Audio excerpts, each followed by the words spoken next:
આપણા સૌના વાલા વાલા હરિકૃષ્ણ મહારાજ, લક્ષ્મીનારાયણ દેવ, પરમ પૂજ્ય આચાર્ય શ્રી રાકેશ પ્રસાદજી મહારાજ, પૂજ્ય સત્સંગ મહાસભાના પ્રમુખ પૂજ્ય નૌતમ સ્વામી, પૂજ્ય જ્ઞાનજીવનદાસ સ્વામી, અમારા દેવ સ્વામી,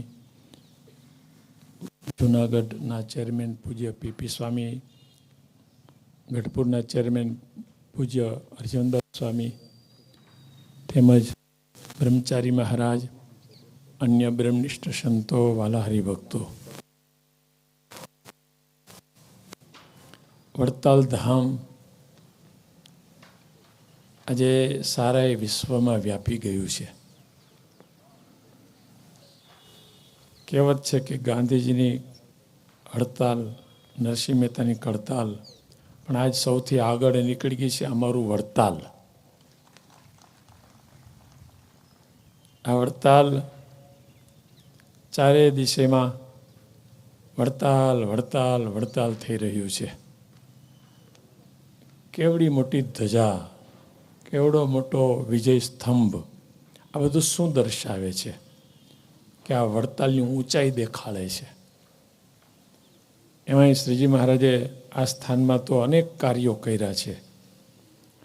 સ્વયં જાતે મહારાજે હરિકૃષ્ણ મહારાજ પધરાવ્યા છે, અહીંયા વચનામૃત બોલ્યા છે, અહીંયા મહારાજે શિક્ષાપત્રનું લેખન કર્યું છે, અહીંયા મહારાજે આચાર્ય મહારાજની પદની સ્થાપના કરી છે. અને આ 200 વર્ષ થઈ ગયા ને એ ઉત્સવ આપણા ભાગમાં આવ્યો એટલે આપણે બધા બહુ ભાગ્યશાળી છીએ. ખરેખર આ ઉત્સવ તો અદ્ભુત થવાનો જ છે. આ ઉત્સવમાં જેટલી આપણે તનથી, મનથી, ધનથી સેવા કરશું એટલા ભગવાન સ્વામિનારાયણ હરિકૃષ્ણ મહારાજ આપણા પર ખૂબ રાજી થશે. માટે આ ઉત્સવ સારી રીતે થવાનો છે. કારણ કે આ વિજય સ્તંભ જ એમ કહે છે કે ચારેય દિશાઓમાં ઠેઠ આ વિજય સ્તંભ છે ને, ખાલી ગુજરાતમાં જ નહીં, ભારતમાં જ નહીં, અને સંદેશો વિદેશમાં પણ મોકલે છે. આ એરટેલ છે, સારા વિશ્વમાં વડતાલનો સંદેશો જાય છે. ત્યારે આપણે પણ આ ઉત્સવમાં ખૂબ લાભ લઈએ અને આ ઉત્સવનો પ્રચાર કરીએ. અને આજ ખાસ કહીશ કે જે શ્રીજી મહારાજ પ્રદક્ષિણા ફરતા પૂજ્ય જ્ઞાનજીવનદાસ સ્વામી એવો સરસ મજાનો ઢોલ વગાડ્યો ને તે બધા જ પ્રદક્ષિણા ફરવા માંડ્યા.